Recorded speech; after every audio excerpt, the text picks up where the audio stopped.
सबको जय मसीह की। मैं जतिन बब्बर और आप देख रहे हैं मसीह परिवार चैनल। जैसे कि आप सब जानते हैं कि मैं इस चैनल पे प्रभु के अलग अलग दासों की वीडियोस डालता हूं, तो अगर आपको हमारा चैनल अच्छा लगता है तो आप इस चैनल को ज़्यादा से ज़्यादा सब्सक्राइब जरूर करें, ताकि आप प्रभु के वचन को सुन सके। वीडियोस को ज़्यादा से ज़्यादा शेयर करें, ताकि जिन लोगों तक वचन नहीं पहुंचा उन तक भी वचन पहुंच सके। सबको जय मसीह की। एक बार मैं आपसे दोबारा कहूँगा कि इस चैनल को सब्सक्राइब जरूर करें और वीडियोस को ज़्यादा से ज़्यादा शेयर करें। जय मसीह की। उसने क्या किया मालूम? उससे पहले आपको वचन 31 वाला पढ़ो। उसने कहा, तुम्हारे पिता ने मेरी मजदूरी को 10 बार बदला, तो भी परमेश्वर ने मेरी हानि नहीं करने दी। उसने कहा चित्ते वाली बच्चे तेरी मजदूरी ठहरेंगे, तब भेड़ बकरियां चिट्टी वाली जनने लगी।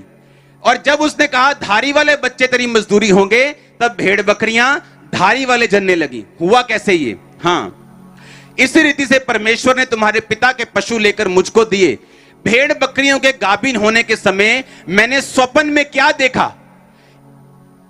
वो अपनी पत्नी को एक्सप्लेन कर रहा है कि जब भेड़ बकरियां गर्भवती होती थी तो मैंने स्वप्न में क्या देखा। क्या देखा उसने? कि जो बकरे बकरियों पर चढ़ रहे हैं वो धारी वाले, चित्ती वाले और धब्बे वाले हैं।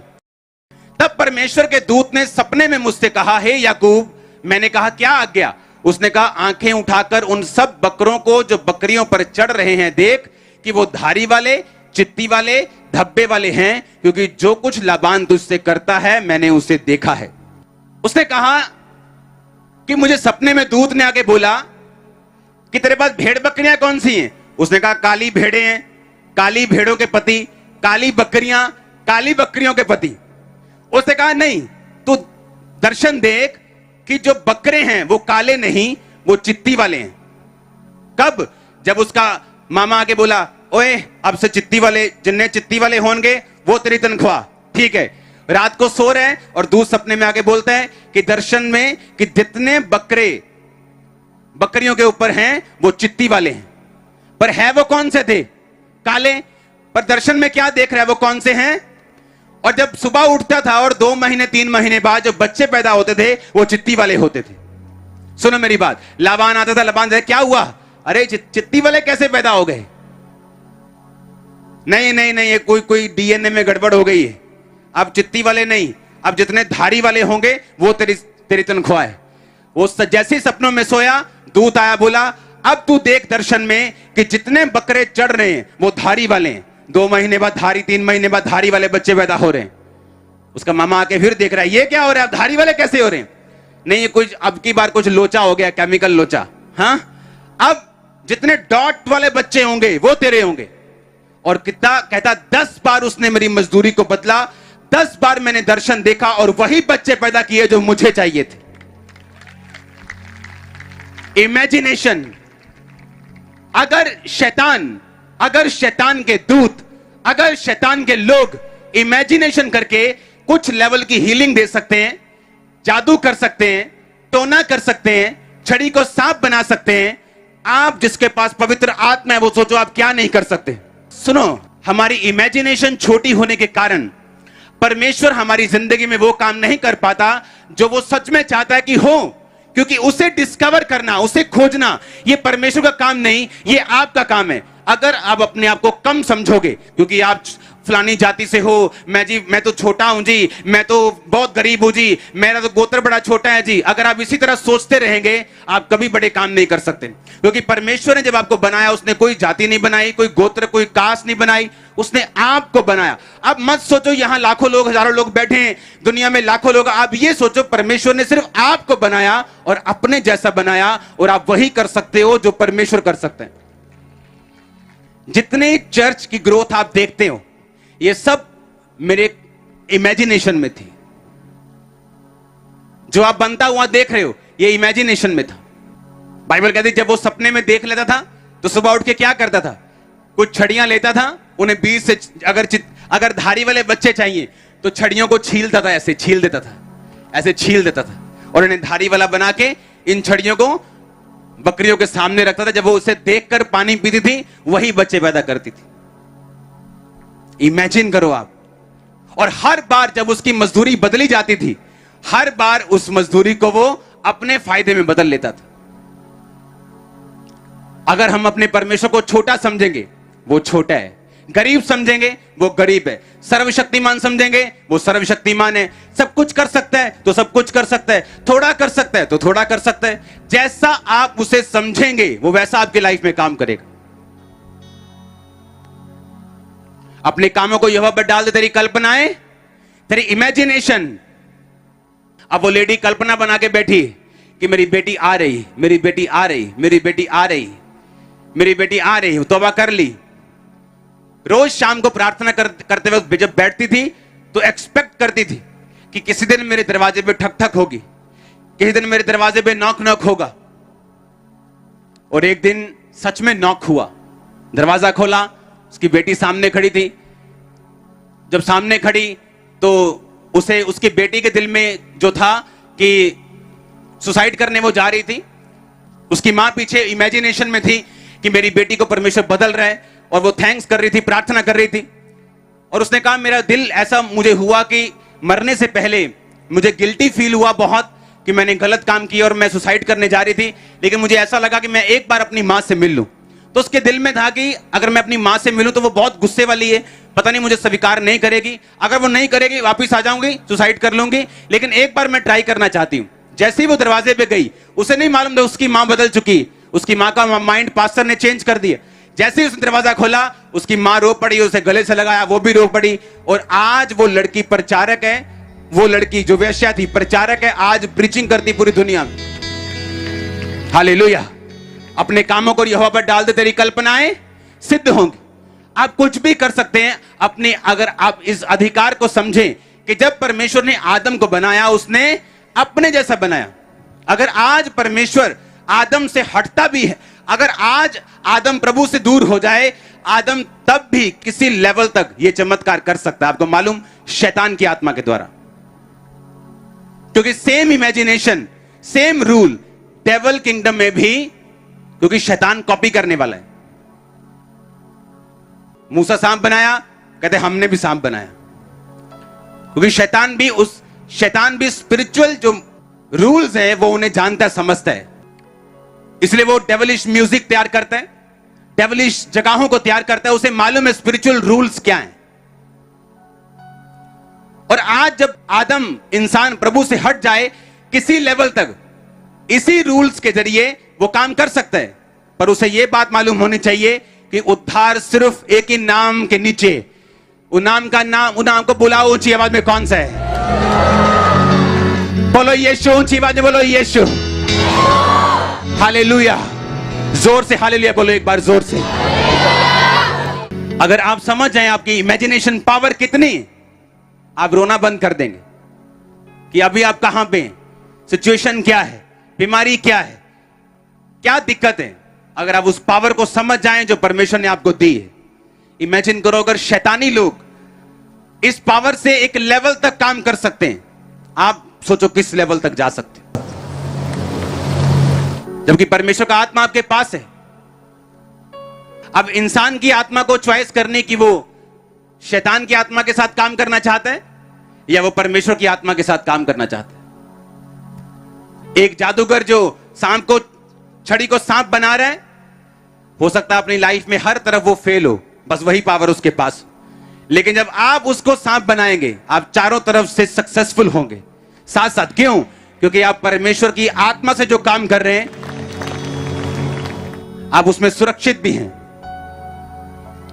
परमेश्वर ने बुद्धि से लिखा, धरती की नींव को डाला, समझ से उसको स्थिर किया,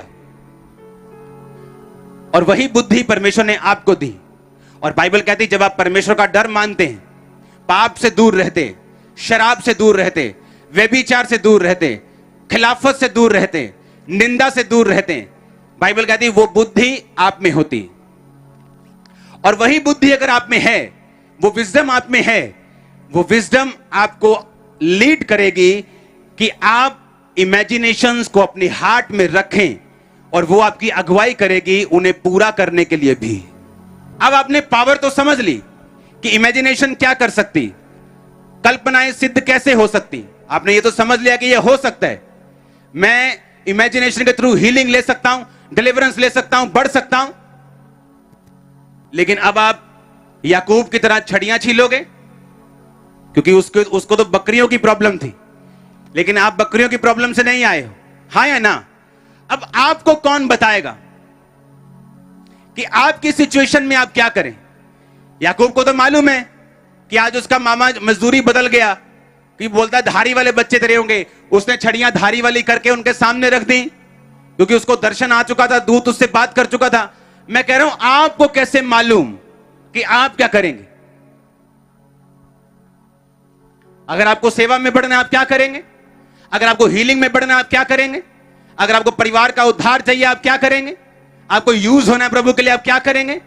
यह आपको बताएगा दो चीजें, परमेश्वर की बुद्धि और परमेश्वर का आत्मा आपकी अगुवाई करेगा। और याद रखो, जब परमेश्वर की बुद्धि आप में काम करती, परमेश्वर ने वचन में लिखा कि बुद्धि से ही उसने आकाश को बनाया, बुद्धि से ही जगत की नींव डाली, समझ से ही उसे स्थिर किया। यानी जब परमेश्वर की बुद्धि आप में होगी, तो वो बुद्धि आपके अंदर हेल्प करेगी आपको उन इमेजिनेशंस को जो आपके दिल में हैं, उन्हें प्रैक्टिकली आपकी जिंदगी में पूरा कैसे करना, कौन से स्टेप लेने, किधर जाना है, क्या करना है, धीरे धीरे धीरे छोटे लेवल से वो आपको सिखाना शुरू करेगा। और बाइबल क्या कहती? परमेश्वर की बुद्धि आपकी अगुवाई नहीं कर सकती अगर आप पाप में हैं, अगर आपने लोगों की प्रॉपर्टीज के ऊपर कब्जा किया हुआ, अगर आपने व्यभिचार करते हैं, अगर आप ब्लू फिल्में देखते हैं, अगर आप नशे करते हैं, तो बाइबल कहती है परमेश्वर का डर बुद्धि की शुरुआत है। अगर परमेश्वर का डर आप में है, तो उसकी बुद्धि की आपके अंदर शुरुआत हो गई। और जब आपके अंदर परमेश्वर की बुद्धि आ गई, आप इमेजिन करेंगे, वो आपको गाइड करेगी अब इस इमेजिनेशन को पूरा कैसे करना है, कौन सा स्टेप लेना है, कैसे प्रार्थना करनी, क्या बोलना है, कैसे अपनी लाइफ में चलना है। और ये सब चीजें इकट्ठी होकर आपके आंखों में, आपके अंदर जो आपने विजन देखा था, उसे प्रैक्टिकली वो आपके सामने खड़ा कर देगी। आप अपनी आंखों से देखने वाले हो। आमीन। छोटा है ये वाला। आप समझ रहे हैं मेरी बात को कि नहीं? परमेश्वर का डर बुद्धि की क्या है? शुरुआत है। मैं कुछ वचन पढ़ूंगा नीति वचन के बीच से, आप उसे सिर्फ सुनना। नीति वचन 3 उसकी 13 में लिखा, क्या ही धन्य है वह पुरुष जो बुद्धि पाए और वह मनुष्य जो समझ प्राप्त करे, क्योंकि बुद्धि की प्राप्ति चांदी की प्राप्ति से बड़ी और उसका लाभ चोखे सोने के लाभ से भी उत्तम है। वह मूंगे से अधिक अनमोल, जितनी वस्तुओं की तू लालसा करता है उनमें से कोई भी उसके तुल्य ना ठहरेगी। उसके दाहिने हाथ में लंबी आयु और उसके बाहिने हाथ में धन और महिमा है। उसके मार्ग आनंददायक हैं और उसके सब मार्ग कुशल के हैं। जो बुद्धि को ग्रहण कर लेते हैं उनके लिए वो जीवन का वृक्ष बनती है, और जो उसको पकड़े रहते हैं वह धन्य हैं। यहोवा ने पृथ्वी की नींव बुद्धि से डाली और स्वर्ग को समझ के द्वारा स्थिर किया। उसके ज्ञान के द्वारा गहरे सागर फूट निकले और आकाश मंडल से औंस टपकती है। ऊंची आवाज से बोलो आमीन। नीति वचन 4 उसकी 5 आयत, बुद्धि को प्राप्त कर, समझ को भी प्राप्त कर, उनको भूल ना जाना, ना मेरी बातों को छोड़ना। बुद्धि को ना छोड़, वो तेरी रक्षा करेगी। उसकी प्रीति रख, उससे प्रीति रख, वह तेरा पहरा देगी। बुद्धि श्रेष्ठ है, इसलिए उसकी प्राप्ति के लिए यत्न कर। जो कुछ तू प्राप्त करे प्राप्त कर, पर समझ की प्राप्ति का यत्न घटने ना पाए। सब ऊंची आवाज से बोलो आमीन। नीति वचन 5 उसकी 1 आयत है, मेरे पुत्र मेरी बुद्धि की बातों पर ध्यान दे, मेरी समझ की ओर कान लगा, जिससे तेरा विवेक सुरक्षित बना रहे और तू ज्ञान के वचनों को थामे रहे। क्योंकि पराई स्त्री के होठों से मधु टपकता है, उसकी बातें तेल से भी अधिक चिकनी हैं, परंतु इसका परिणाम नागदोना सा कड़वा और 2 धारी तलवार सा पैना है। उसके पांव मौत की ओर बढ़ते हैं, उसके पग अधोलोक तक पहुंचते हैं, इसलिए उसे जीवन का समथर पथ नहीं मिल पाता। बाइबल कहती है उसका रास्ता कभी भी प्लेन नहीं हो पाता। जो लोग पराई स्त्रियों पर की तरफ जाते हैं, उनके चाल चलन में चंचलता है, परंतु वह उसे आप नहीं जानती। हे मेरे पुत्रों, मेरी सुनो, मेरी बातों से मुंह ना मोड़ो। ऐसी स्त्री से दूर ही रहे, उसकी देवड़ी के पास भी मत जाना। कहीं ऐसा ना हो तू अपना यश यानी अपनी इज्जत औरों के हाथ और अपना जीवन क्रूर जन के वश में कर दे, या पराये लोग तेरी कमाई से अपना पेट भरें और परदेशी मनुष्य तेरे परिश्रम का फल अपने घर में रखें। ये सारी बुद्धि की बातें हैं, क्योंकि अगर परमेश्वर की बुद्धि आप में हुई तो वो उन इमेजिनेशन को पूरा करने के लिए आपकी क्या करेगा? अगुवाई करेगा। आपको यह तो मालूम हो गया, इमेजिनेशन एक पावर है, चाहे वो डेविलिश हो, चाहे वो स्पिरिचुअल हो, परमेश्वर की हो, काम करती है। लेकिन डेविलिश शैतान की लिमिटेड है, परमेश्वर की अनलिमिटेड है और उद्धार भी देती है। और ये अधिकार याकूब को मालूम थे। अब एक है कि पावर के बारे में मालूम होना, एक है इस बात के लिए मालूम होना कि मेरे घर में यह बंदूक पड़ी है, और दूसरी बात यह है कि उस बंदूक को चलाना भी आना चाहिए। आज मैंने आपको बताया कि आपके पास एक बंदूक है अपनी इमेजिनेशन की, और चलानी कैसे है? कहता बुद्धि के साथ तुम उसे चला सकते हो। और बुद्धि क्या है? परमेश्वर का डर मानना क्या है? बुद्धि की शुरुआत है। कहता तेरी आयु बढ़ेगी, तू कुशल से रहेगा। जिसके पास बुद्धि है, लिखा उसके मार्ग आनंददायक होंगे। वो रात को सो जाएगा, लेट जाएगा बिना किसी तकलीफ के। क्योंकि जब परमेश्वर की बुद्धि आपके पास होती, और क्या निशानी है कि परमेश्वर की बुद्धि आपके पास है? आप पाप से दूर रहेंगे, यह निशानी। बुराई से दूर रहेंगे, यह निशानी। कब्जों से दूर रहेंगे, लालच से दूर रहेंगे, यह निशानी। क्योंकि जिस दिन आपने रूल तोड़े, जिस दिन आपने व्यभिचार किया, जिस दिन आपने परमेश्वर के वचन के खिलाफ चले, तो वो बुद्धि जिसने आपकी इमेजिनेशन को कंप्लीट करना है, आपकी लाइफ में कभी काम नहीं करेगी। मुझे नॉलेज तो है कि मैं स्पिरिचुअली पावरफुल हूं, पर उसको पूरा करने के लिए अब आपको परमेश्वर के साथ की जरूरत है। और साथ देगी आपकी बुद्धि, अगर परमेश्वर की बुद्धि आप में हो।